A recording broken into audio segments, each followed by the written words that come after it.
Hello everyone, I am back, Kieran from Speaking Spurs. Apologies for being away, but I've been on holiday and I know I normally make videos when on holiday, but there was no signal or Wi-Fi to deal with any of that kind of stuff, which meant the upload time for a video was several hours, and as I was out on foot, I kind of needed my phone throughout the day, so apologies for that one. But, I'm back now. We are going to talk about the Eintracht Frankfurt game in the Champions League last night. And then I'll just finish off with a tiny little summarisation of the last three games that I've missed, which was the Frankfurt game last week, the Brighton game, and the Arsenal game. All of which I actually managed to watch whilst I was away, whether it be on a TV screen up there or a dodgy version filtering through on my phone very slowly. So anyway, let's jump into it. So last night we managed to beat Frankfurt 3-2 in the Champions League as Sonny scored twice to put us top of the group. Top of Group D, and it looked like we were going to be in a position where second place was going to be the best we could have. But however, Marseille managed to get a victory over Sporting Lisbon. It's been a very even group. Obviously, we've lost to Sporting, but we beat Marseille. Marseille have beat Sporting. We drew with Frankfurt. We've now beat Frankfurt. It's been very up and down, a very open group. So because of that, we now sit top. So Sonny got his double. Kane got his penalty. That put us 3-1 up. Tuta was also sent off in the 60th minute. But Frankfurt set up a nervy finale after Aladou's late goal. And then Kane missed an injury time penalty, which would have made the win safe. Conte himself actually admitted that he was scared as he watched Tottenham nervously hold on for the 3-2 home win. We were cruising to victory over the Germans after recovering from... we recovered superbly actually from Kamada's opener, and then we had a 3-1 lead at half-time. So their goal actually came from a poor first touch from Eric Dyer, which then led to Lloris having to come down and react well, and he did. He bravely put himself down there to push the ball away from the attacker's foot. Unfortunately, we didn't have the players there to back it up and get rid of the ball. It fell to a Frankfurt player who calmly, instead of shooting, slotted it out to Kamada, and then he slotted home from close range despite Romero trying to do some sort of salmon thing along the floor to try and head the ball away. But, didn't manage to happen. But we responded emphatically as we scored 3 goals in a 16-minute period. That's almost, it's just a little bit longer than the amount of time it took Sonny to score his hat-trick against Leicester. And that all started with Sonny himself scoring a cool finish on the 20th minute after being sent through by Harry Kane. Who else is going to send him through? So another goal and assist combo between them two. The England captain then scored his first Champions League goal of the campaign. Unbelievable, right? He's gone under the radar a bit in the Premier League, scoring 8 goals in 9 games. But Champions League hadn't got off the mark until this game. And there was only one thing that was going to happen with that penalty bulging into the back of the net. He actually went to the right-hand side for a change. And that was after the referee, Carlos Del Cerro Grande, awarded him a penalty after a VAR review from a tackle by Jakic. And that was on the 28th minute. And then Son made it 3-1 in the 36th minute with a thunderous volley from Pierre-Emile Højbjerg cross. So more attacking play from him there, getting himself on the assist again. Højbjerg's been a lot better this season in an attacking sense. Something that Conte's been working on hard with his midfielders, trying to break the lines, joining in the attacks around the edge of the box, whether that be through the middle or either side. The visitors were then reduced to 10 men just 15 minutes into the second half when Tuta was sent off for 2 yellow cards in a 3-minute space, both for fouls on Son. He spent time complaining to the referee on the award of the second yellow card, but he had nothing to moan about really. He'd wrapped himself all round Son, was hugging him, throwing his foot round the corner. It was an obvious foul. It was always going to be a yellow card. And then on the flip side, someone like Dyer that got himself booked had managed to manage his minutes throughout the game. Whereas, in 3 minutes after picking up a booking, Tuta gets himself sent off.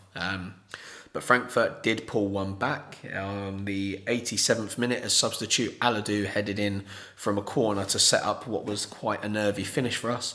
And I'm sure we were all thinking, oh God, it's not going to be our time in the Champions League this year. Substitute Brian Hill won a stoppage time penalty over a nice little weavy run into the box when he was brought down by Smolcic. But the drama continued as Kane actually missed the penalty, blazed it over the bar. Normally when Kane misses a penalty, it's because the keeper has saved it, not because he's missed the target completely. But, you know, these things happen. It added a bit of drama to it. And then we were nearly punished by Aladou once again. But this time, Hugo Lloris managed to make a last effort save. So we can qualify for the knockout stage if we beat Sporting Lisbon at home in our next group game, which is on the 26th of October. So the lineup for this game, there were a couple of changes. He reverted back to his 3-4-3 system, which saw Lloris stay in goal, Romero and Dyer remained, Longley came in for Davies, Royale was back in after he was replaced by Doherty in the last game in the Premier League, and that was because of his suspension. Sessegnon started a second game in a row on the left-hand side. Bentancur and Højbjerg took up their positions as usual in the middle, and then the front three of Son, Kane and Richarlison, as Kulusevski still remains out, although he's back in training, but wasn't declared fit enough to play the game. Lucas Moura actually has made his return. He's been out for a long time, since August. He then came back into training and picked up another injury, but was back in the squad. Not fit enough to start. Did actually come on in that game. So the subs that were used in the game were Bazuma, Moura, Hill, Skip and Sanchez. So let's talk about what Conte said after the game. He said, "We could have scored many, many goals. Instead, until the end, we suffered." For sure, we have to try to learn about this situation and understand... Hang on, where am I? And understand the game is never ended. But an important win for us. We started in a difficult way, but a good reaction. We scored 3 goals. We had many chances to improve. Good saves from their goalkeeper. And he actually went on to say that Trapp was their best player in a separate interview. And he said, and in the end, we're leading our group. And in the next game against Sporting Lisbon, we have to try to get 3 points to go through to the next round. We used the first game against Frankfurt to improve and understand how to hurt them. We played a good game, we created many chances, and we have to continue in this way. At the same time, we have to understand, to learn about this game, that until the end, we have to stay focused. It would have been a disaster if we drew a game like this. So that's what he had to say, and I think they're fairly fair comments, to be honest. So let's talk a bit about the players themselves. Son seems to be looking good again. He obviously had the great game against Leicester. Then he went quiet for a couple of games with some poor touches and stuff like that, but looked to have bounced back once again. He and Kane have now assisted one another 50 times in all competitions for Spurs. So that partnership, although it slowed down a little bit with the introduction of Kulusevski and Richarlison, you know, they're still picking up the goals every now and again, becoming one of the best partnerships that, well, yes, it's the best the Premier League has ever seen, but they're starting to move on to other levels now because they're contributing in other competitions together. Lloris proved a few times in this game exactly why he's still at the club. He's brave. He has great reactions. His concentration levels are so good because at times in this game he just wasn't needed at all. Plucked out saves when he had to. It's just a shame he can't kick to save his life. If he was good with the ball at his feet, we'd definitely be looking at one of the best goalkeepers in world football. Romero was solid enough, had a header saved in the game, tried to get his head on, as I said, the first goal that they scored with a little salmon dive along the floor. Dyer was booked early on. He didn't really need to make the challenge. He kind of steamed in with momentum and then couldn't slow himself down, but managed to stop himself from taking another booking. He put himself in an awkward situation for the goal, where Romero played a ball to him. He turned to the side, took a really poor touch. I don't think he was aware that he was being closed down, but that's poor concentration from him. But after that, he bounced back. He pretty much did his job, displayed some really, really nice passing throughout the game. Longley comes back into the side after Ben Davies started the last game. He looked good once again. Nothing outstanding, but did his job, was solid enough. Some composed passing from him. Emerson Royale was back in the side and once again offered pretty much nothing going forward whatsoever. Every time he gets the ball, he kind of stop-start. He has to think about it before he he has to think about whether he's going to pass it or he's going to go, and I would like to see him make those decisions a bit earlier. Defensively, he did okay, as he normally does as a natural right back, but it was actually him that was marking Aladou for the goal from the corner that was conceded, so some poor concentration there. Bentancur, he looked classy throughout, his turning on the ball, his little passes, but he was good in the engine room as well. Defensively, he put a decent shift in, and I really enjoyed watching him play. Højbjerg, still I think is underrated by a lot of Spurs fans. He had another excellent performance in this game, and another display of his attacking play, as he burst down the right and delivered a perfect cross for Sonny's volley in the first half. And to be fair, once he came off the pitch, we actually looked worse. So it just goes to show how important he is, even if it doesn't look like he's doing a lot when he's on the pitch. Ryan Sessegnon awarded with another start. I thought he linked up fairly well with Son and Kane and had lots of energy down the left-hand side. Didn't set the world alight, but, he's been out the side a little bit more than he would have liked to have been, with Perisic starting a few games. Richarlison, he was involved in the build-up to Son's opening goal with some good movement and a pass to Kane. He worked hard down the right all night, and that's what you're always going to get from Richarlison. No matter where he plays, he will have energy, he will close down, he will battle. There was a couple of moments where he was on the ball under a lot of pressure and just had that strength to push himself through, keep the ball, and keep play going for Spurs when he probably could have gone down a few of those times. So I really enjoyed that. And on the right, it's not his most natural of the positions. He's better on the left, and he's better through the middle. So I thought he did really well. Kane, he grabbed an assist with a perfect through ball for Sonny before being brought down himself after a mazy run into the box. He then curled the spot kick inside the right-hand post to register his first in the Champions League this season, but then he blazed the penalty over the bar. He then had a big chance to set up Bryan Gil as well late on. Sonny fired home clinically to bring us level in the game. He had a claim for a penalty himself not long after. And then his volley, oh my God, what a smash of a volley this was. And actually, I was watching it back in the replay. You see the ball drifting over, and you see what Sonny does. He lines himself up, and he's watching the ball the whole way as it's coming down, and you see him drop his shoulder. He adjusts his body position because the ball isn't quite going where he thought it was, and he adjusts himself, moves slightly to the left, and then absolutely levers it into the back of the net. Fairly central, but the pace and power on it just gave the keeper no chance whatsoever. He could have had a third with a low shot that was saved by Trapp's foot. He looked full of confidence again and gave Tuta absolute nightmares, cutting inside and out of him, which eventually led to him being sent off. Now let's move on to the subs. Oliver Skipp had some tidy moments, but also needed to be more clinical in his forward passing. But, it's understandable that he's a bit rusty. He had his injury, he's come back, and he hasn't really played any football at all. And if he has been used, it's been right at the end of the game. Yves Bissouma, some wayward passes, but more minutes in the bank for him. Davinson Sanchez replaced Dyer for the final minutes, and as he does when he comes in at the end of a game, did what he had to do, so no complaints there. And then Lucas Moura, back in action for the first time since August for the final minutes, so that was just nice for him to be on the pitch. And then the pick of the subs, Bryan Gil, really bright cameo from the bench. From him, he had some great dribbling and tenacity, completely different to the last time he stepped foot on the pitch, where I thought he was very weak, knocked off the ball easy, gave up too easy. This time, completely different attitude when he came on the pitch. He didn't have that over exuberance of trying to push himself too hard for the manager.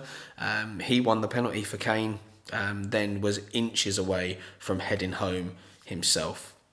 That's it for that game. So speaking of what's coming up, we return to the Premier League on Saturday as we host Everton. That's live on Sky Sports Premier League from 4:30. Kickoff for that's 5:30. We then face Manchester United at Old Trafford. That is October the 19th. And that's 8:15 kickoff. Then 4 days later, we welcome Newcastle to the Tottenham Hotspur Stadium. That's October the 23rd. That one's live on Sky Sports Premier League as well. 4 p.m. showing for a 4:30 kickoff. And then, as I said about the Next Champions League game, did I say that was October 26th? So we've got a lot going on schedule-wise because they're trying to cram as much football in before the stupid Winter World Cup that nobody wants at all. It's just completely for money. But that's what we've got coming up. So it's a toughish run of fixtures. Everton, you never really know what you're going to get, which is why I'm kind of happy we're playing at home.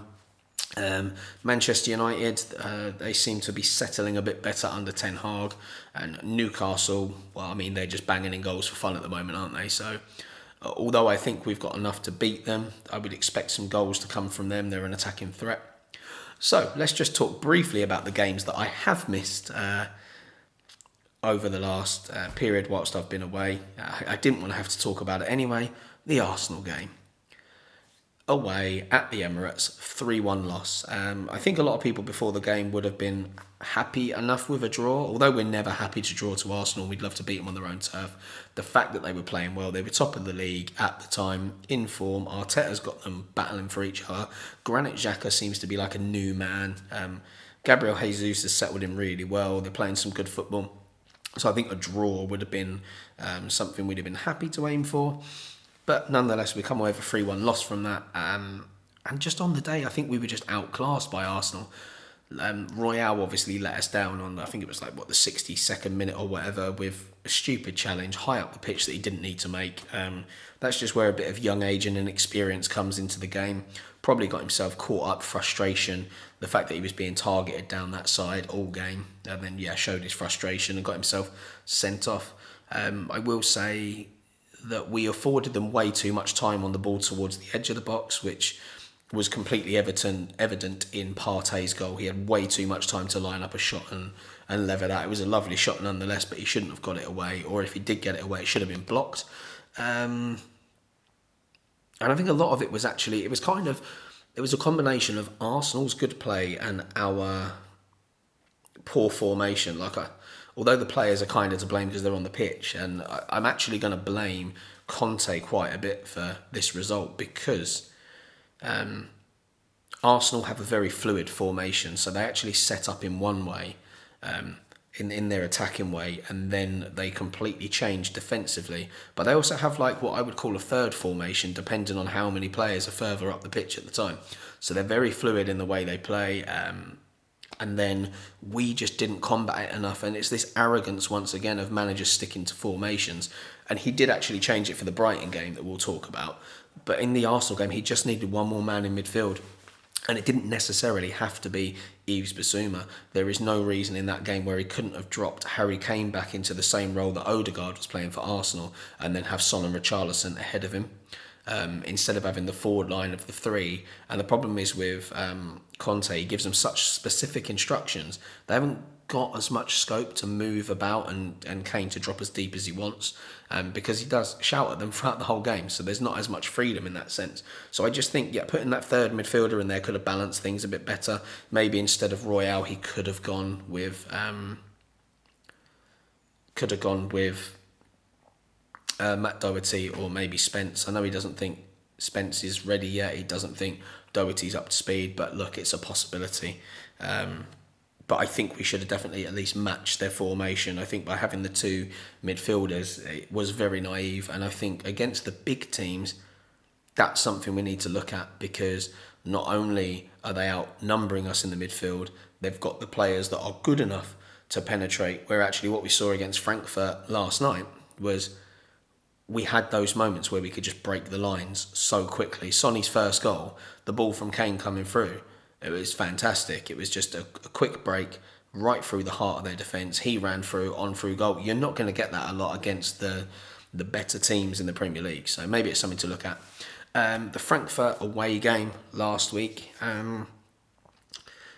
mean, the only way to sum that up really is we had chances, but were quite sloppy in our passing and our finishing, which cost us in the end, and that's essentially why the draw happened. A tough place to go, Frankfurt. The volume is incredible out there. Their fans are brilliant. It's an intimidating stadium, so all that to go with it as well. But, it's a game we could have won, but it's also a game they could have won. They created their fair share of chances. So that's all I really want to say about that one.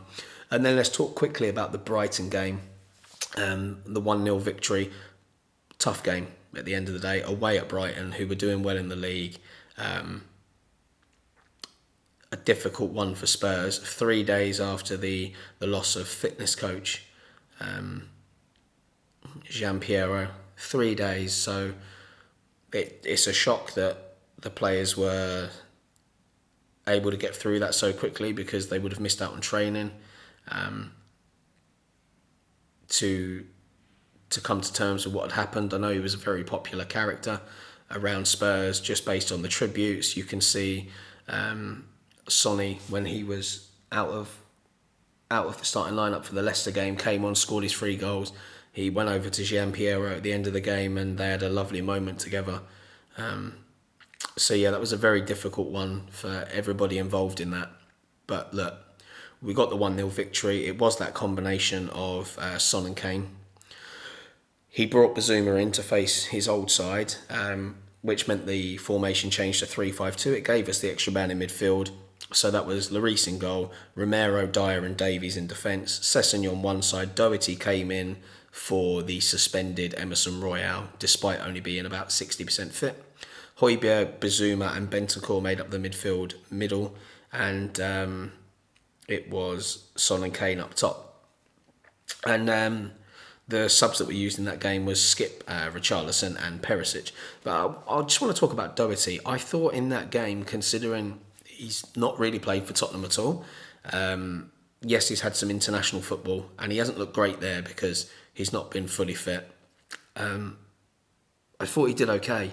In the first half, I think he got up the pitch really well, had a few good link-ups, helped create some chances. Obviously, as the game wore on, he was always going to get tired and was going to dwindle a bit. So yeah, that happened. But defensively, he did okay as well. And part of me thinks the only way he's going to get back to full fitness is to play games. There's a difference between being training fit and match fit, and the only way to get match fit is by playing matches. So Conte's in a difficult position because we need everybody fully fit and flowing to really attack games. You can't really take the risk with just trying to bleed people back into the squad because of the position we're in. We're trying to not only fight for Champions League football, we're trying to really establish ourselves back as a top 4 team and to get as close to winning the title as we can. So it's a difficult one for Conte. I kind of understand it, but I think at some point he's going to have to start bringing Doherty into games unless he's really looking at moving him on, which makes no sense because attacking wise he does everything that Conte wants in a wing back. And if we spend more time in possession rather than out of it, he's not going to have to do as much defending. So maybe in the games against the top teams, Royale should play because he gives us that defensive protection. Maybe against teams who are going to have more possession, that's when you unleash Doherty because you know he's not going to have to defend as much, but he can get forward and provide the quality that Emerson Royale hasn't got going forward. So maybe that's the way he should go with them. We'll see. But yeah, the game against Brighton, I don't want to talk too much about the players because emotionally they were exhausted. So there were times where Brighton kind of controlled the game. It was a very nervy ending to the game. Brighton was attack. And we held on well. And I think on a different day, that could have been a different result. I think had they not had something to fight for on a personal level, I think we may have conceded in that game. But in the light of what had happened, they fought on, kept their composure, defended well, and yeah, ultimately that happened. Bazuma, I just want to mention as well. I think he got a bit too overeager in the game, picked up a silly booking early-ish in the game, and that kind of hindered him for the rest of the game in terms of what he could and couldn't do off the ball. But it was always going to be a difficult one to him returning to his former club where he performed so well. But yeah, that's it. I hope you enjoyed that video. I apologise I couldn't talk more in depth about the games that I missed. And there'd be no point now because you've all seen the games. You would have listened to, I'm sure, somebody else talk about them as well as the ones that are on TV, listen to it in the studio. So there's no point in me giving a full in-depth review on those games now. So I do apologise for that. I'll try not to go on holiday so much. But thank you for sticking around. I hope you enjoyed that one. If you did, support it with a like. Don't forget to subscribe if you haven't already. And yeah, until next time, I have been Kieran. Come on, you Spurs.